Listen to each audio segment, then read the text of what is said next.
Siz dövlətçilik əsas önəmli olmalıdır. Bugün dünyada 3000-4000 xalq var. Yalnız 200-ün dövləti var. Bəli. Qaldı ki, biz nə etməliyik? Yəni bunun üçün mən bir daha da deyirəm. İndi mən istər-istəməz yenə də gəlirəm sosial media məsələsinə. Baxın, son hadisələrdə hanı ziyalılar, hanı şairlər, hanı yazıçılar, hanı millətin önündə gedənlər, indi bəzilərini mən çıxıram. Amma biz hamının reaksiyasını görürükmü? Bir sizin, bir mənim, bir Mirşahinin, başqasının reaksiyasıyla bu məsələ bitmir axı. Bütövlükdə cəmiyyət bu prosesdə fəal olmalıdır. Doğru. Sanki cəmiyyət ölübdür. Sanki cəmiyyətin bir hissəsini ümumiyyətlə heç nə maraqlandırmır. Axı bu belə olmalı deyil. Kim təbliğ edəcək bu gənclərə? Kim təbliğ edəcək bu insanlara qələbəni? Bunu ziyalılar etməlidir. Bəli. Bunu biz istehlakçı cəmiyyətə çevrilmişik. Hamı gəzmək, yemək, içmək, əylənmək barədə düşünür. Bəs yaxşı kim işləyəcək?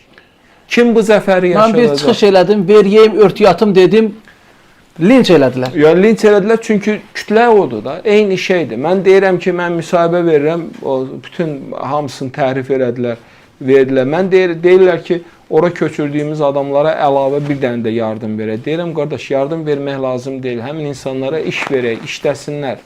Doğru. Onu götürdülər, Doğru. dedilər ki, Ceyhun Məmmədov deyir ki, qaskınların hamısının pulunu kəsin. Axı bu belə deyil. Və ya deyirsən ki, getmişəm, qəbulda oturmuşam, gəlib 10 dənə iş təklif elədi. 10 işin birini də qəbul eləmədi. Deyir, istəmirəm mən. 10 dənə iş təklif elədilər. Deyirəm, nə Rahata alışıb da. Bəs bu da problem. Rahata alışıb. Yaxşı da indi biz... Pulumu ver, amma mən işləməyim. Yəni, məsələ budur da. Bilirsiniz, bu rahatlıq məni ciddi narahat edir.